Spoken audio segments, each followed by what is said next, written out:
ओम शांति। आज प्यारे बाप दादा की 3 मार्च 1988 की अव्यक्तवाणी है।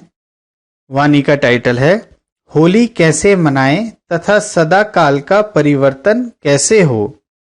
2 प्रकार के महारथी बच्चों को सदा काल का परिवर्तन न होने का कारण और निवारण की युक्तियां बताते हुए हाईएस्ट होलीएस्ट शिव बाबा बोले, आज सर्व के भाग्य विधाता बाप अपने होली हंसों से ज्ञान रत्नों की होली मनाने आए हैं। मनाना अर्थात मिलन मनाना।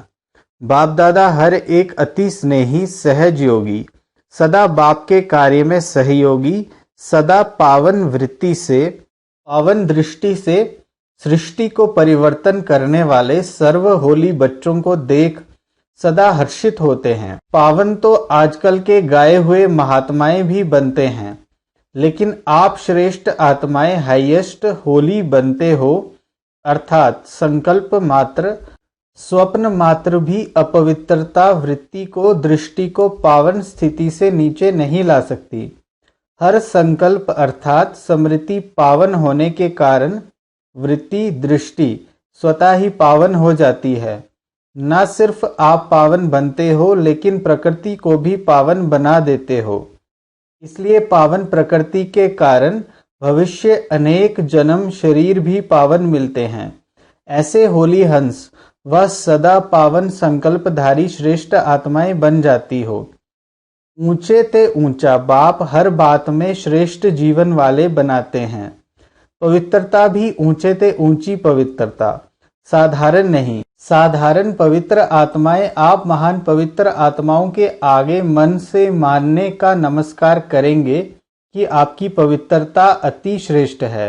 आजकल के गृहस्थी अपने को अपवित्र समझने के कारण जिन पवित्र आत्माओं को महान समझकर सिर झुकाते हैं, वे महान आत्माएं कहलाने वाली आप श्रेष्ठ पावन आत्माओं के आगे मानेंगी कि आपकी पवित्रता और हमारी पवित्रता में महान अंतर है।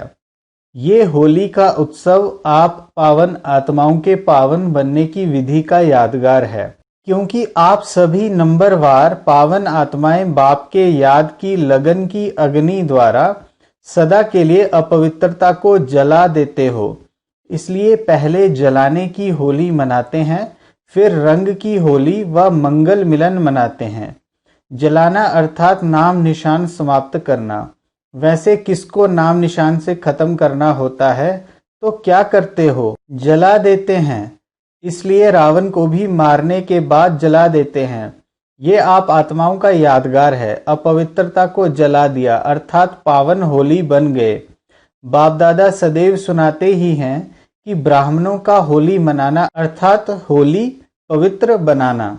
तो ये चेक करो कि अपवित्रता को सिर्फ मारा है या जलाया है। मरने वाले फिर भी जिंदा हो जाते हैं, कहाँ ना कहाँ श्वास छिपा रह जाता है।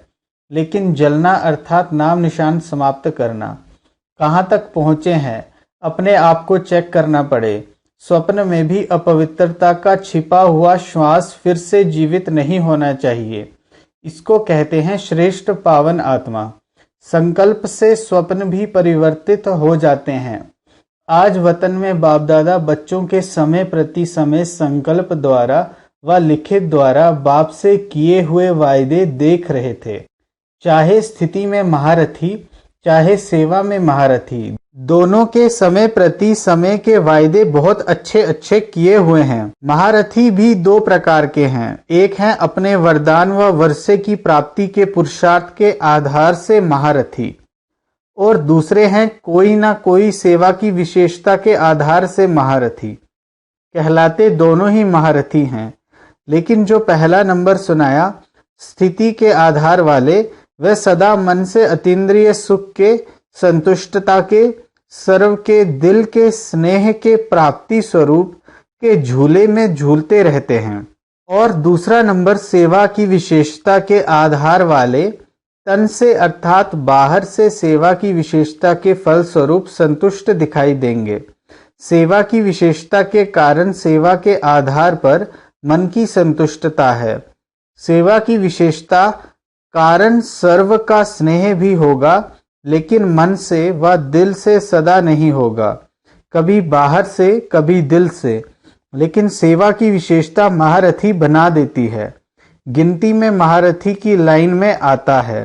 तो आज बाप दादा महारथी व पुरुषार्थी दोनों के वायदे देख रहे थे। अभी अभी नजदीक में वायदे बहुत किए हैं, तो क्या देखा? वायदे से फायदा तो होता है, क्योंकि दृढ़ता का फल अटेंशन रहता है।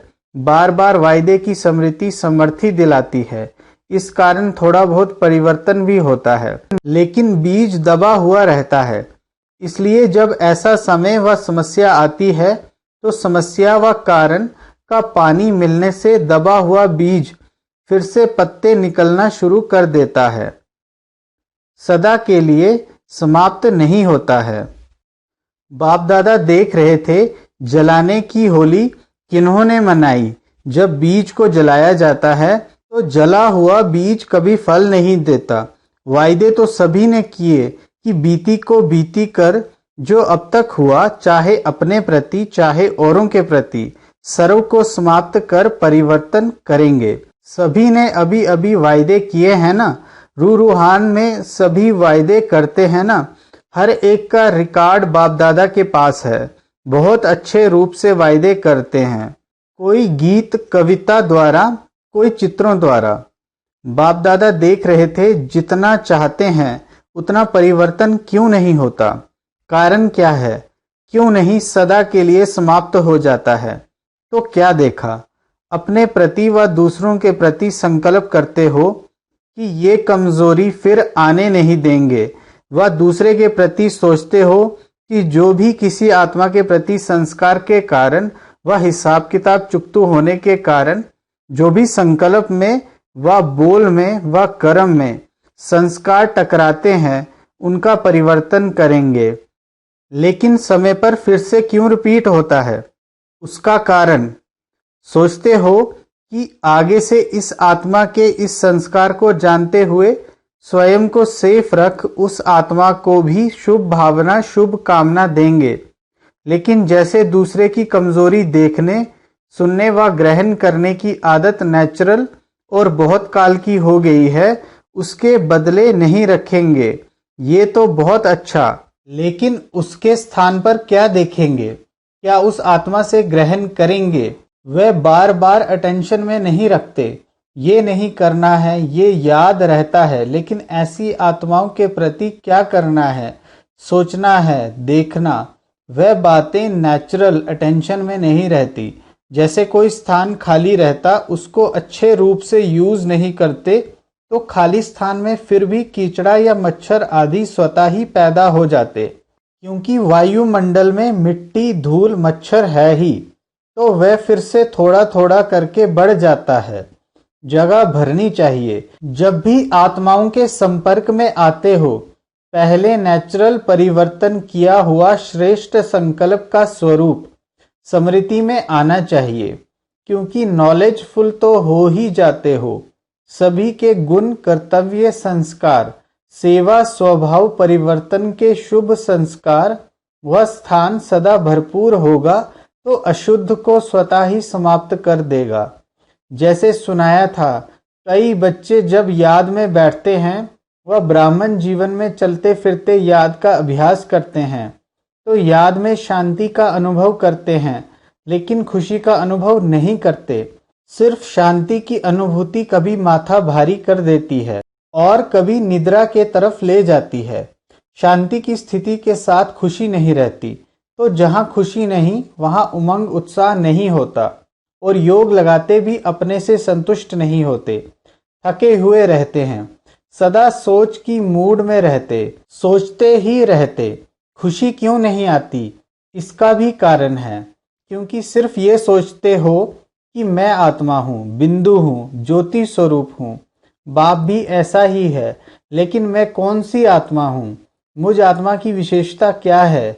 जैसे मैं पद्मा पदम भाग्यवान आत्मा हूँ, मैं आदि रचना वाली आत्मा हूँ, मैं बाप के दिल तख्तनशीन होने वाली आत्मा हूँ। ये विशेषताएं जो खुशी दिलाती है, वह नहीं सोचते हो। सिर्फ बिंदी हूँ, ज्योति हूँ, शांत स्वरूप हूँ, तो नील में चले जाते हो। इसलिए माथा भारी हो जाता है। ऐसे ही जब स्वयं के प्रति व अन्य आत्माओं के प्रति परिवर्तन का दृढ़ संकल्प करते हो तो स्वयं प्रति व अन्य आत्माओं के प्रति शुभ श्रेष्ठ संकल्प व विशेषता का स्वरूप सदा इमर्ज रूप में रखो तो परिवर्तन हो जाएगा। जैसे ये संकल्प आता है कि ये है ही ऐसा, ये होगा ही ऐसा, ये करता ही ऐसे है, इसके बजाय ये सोचो कि ये विशेषता प्रमाण विशेष ऐसा है। जैसे कमजोरी का ऐसा और वैसा आता है, वैसे श्रेष्ठता व विशेषता का ऐसा वैसा है। ये सामने लाओ। स्मृति को, स्वरूप को, वृत्ति को, दृष्टि को परिवर्तन में लाओ। इस रूप से स्वयं को भी देखो और दूसरों को भी देखो।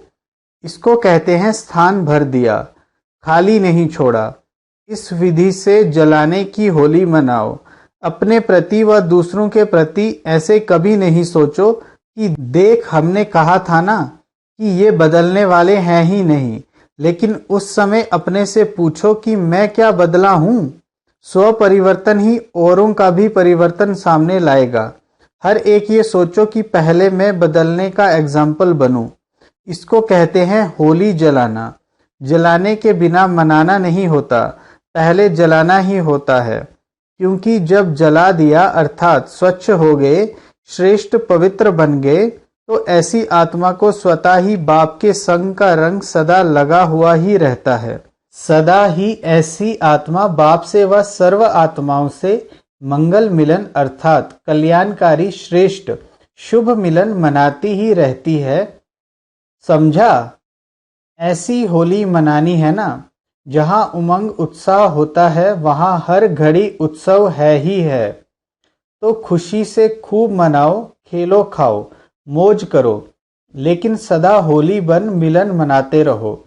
अच्छा, सदा हर सेकंड बाप द्वारा वरदान की मुबारक लेने वाले, सदा हर ब्राह्मण आत्मा द्वारा शुभ भावना की मुबारक लेने वाले, सदा अति श्रेष्ठ पावन आत्माओं को, सदा संग के रंग में रंगी हुई आत्माओं को, सदा बाप से मिलन मनाने वाली आत्माओं को बाप दादा का याद प्यार और नमस्ते।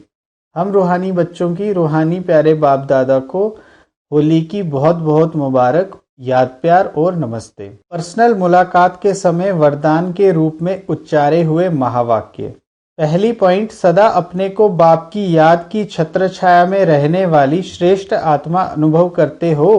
छत्र छाया ही सेफ्टी का साधन है।